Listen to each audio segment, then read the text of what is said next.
welcome back mga guys. Tayo yung magpapakain ng aming alagang manok. Nandito na. So, minimix ko na sila. Samahan ako guys. Tayo yung magpapakain ng aming alagang manok. So, papasok tayo din sa aming kulungan.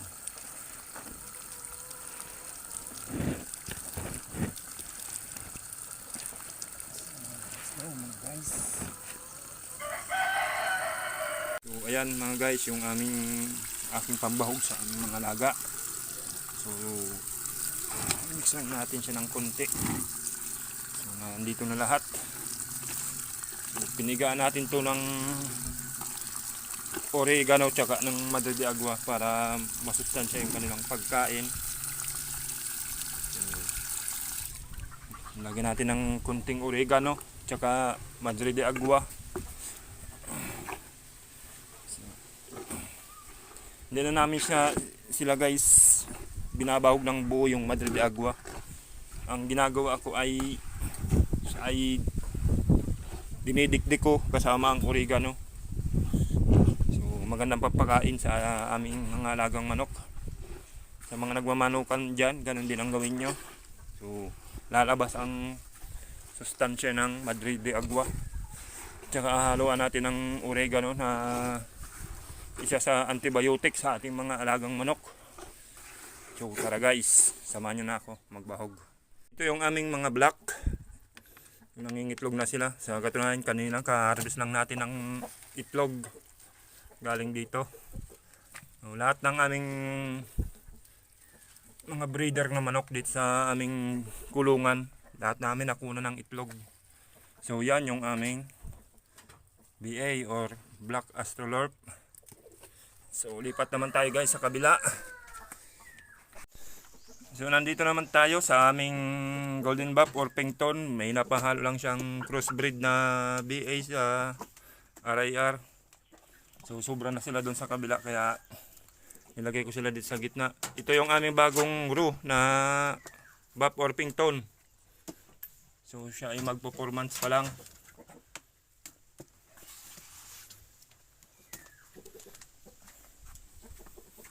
So lipat tayo guys sa aming BA. BPR. Pala BPR. Barred Plymouth Rock.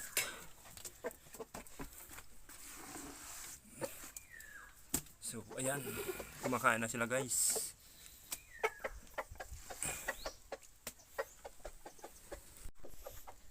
Lipat naman tayo dun sa aming free range area.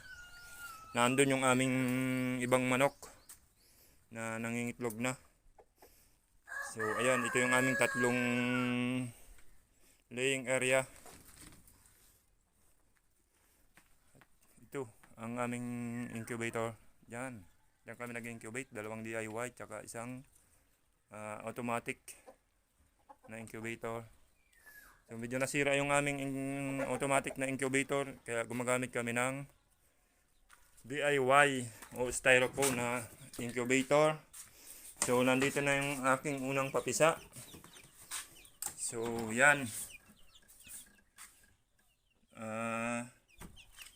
Meron kaming RIR ito. So medyo ano ang paa niya pero malakas naman siya. So ayan, maliit yung isa kung titingnan nyo. Ito yung aking bagong biyak na Buff or Pington. So ayun yung mga kasama niya. So lipat naman tayo guys dun sa aming kabilang kulungan sa free range area. So tara tayo guys sa loob ng aming free range area. So nandito na yung aking unang pasisiw. Nangingitlog na sila lahat. So sana magtuloy-tuloy ang kanilang pangingitlog. So ayan mga guys, set up ko lang itong camera ko. Pakita ko sa inyo yung aming mga manok. Ayan. Ito yung aming mga manok.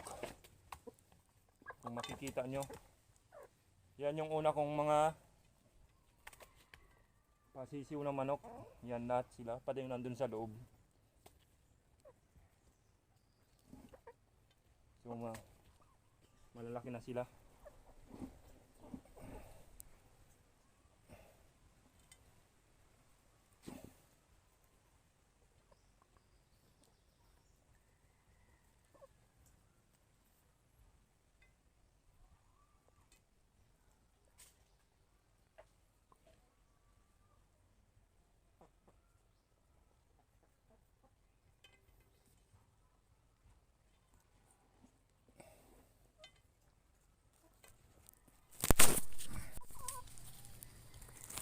So, naya na sila mga lodi, mga ka-YouTube. Subscribe nyo naman ang aking channel para marami tayong video sa i-upload. So, medyo maganda na ang aming manukan.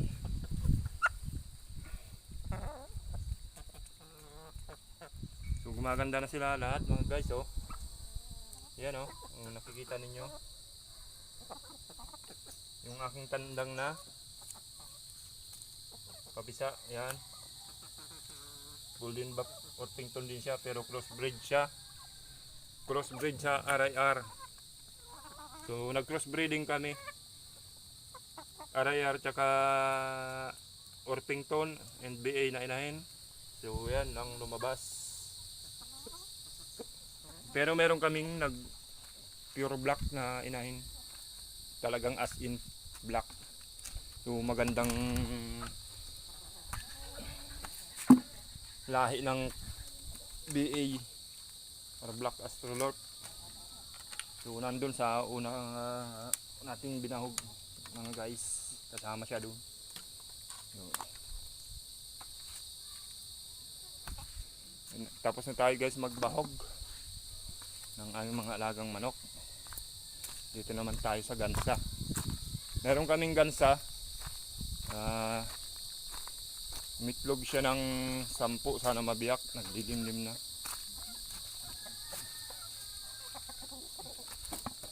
Siya yung naglilimlim.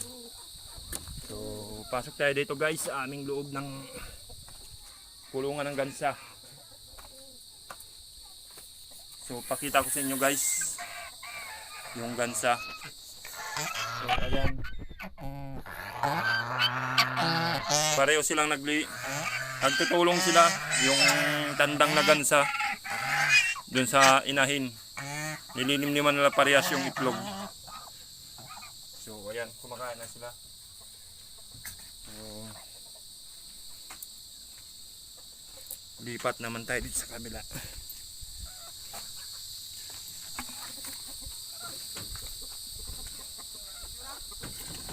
Wala pa.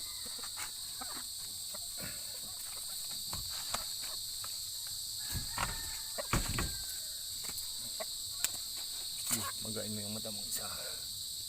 Ano, nagtutubig ba? So, meron kaming isang tandang na ginagamot. So, nayan siya. Siya ay nagkaroon ng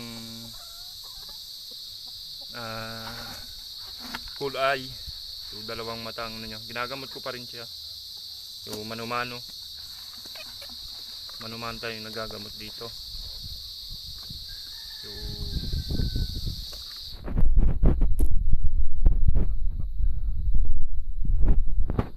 maliit. BPR na tandang, nabulag yung isang mata niya. So, ayun.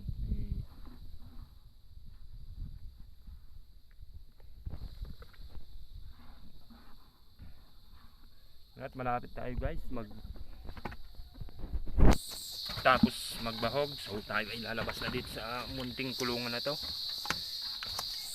So pakita ko sa inyo yung aming tanim na Madre de Agua. So ito guys yung aming tanim na mulberry. Oh, malaki na. Itong mulberry ay pwede sa mga alagang nating hayop at pwede rin naman sa atin yung bunga nito. So prutas din siya. ito yung aming Madre de Agua. So, nakita ninyo guys yung isang taniman namin ng Madre de Agua nandun sa kabila. So ito yung mga bago naming tanim. So medyo makakapal na rin siya. So hindi na kayo nahihirapan guys na kumuha ng Madre de Agua kung saan pa. At may nagbigay sa amin. So ayun, nakapatubo na kami. So ayun, hanggang dito na lamang tayo guys. So, mga guys, so tapos na tayo magbahog ng aming mga alagang manok. So please like, share, and comment sa aking mga videos para marami pa tayong may upload ng mga video. So hanggang dito na lamang guys ang ating video, and see you sa panibago kong video ng i-upload. At maraming salamat, magandang hapon sa inyong lahat.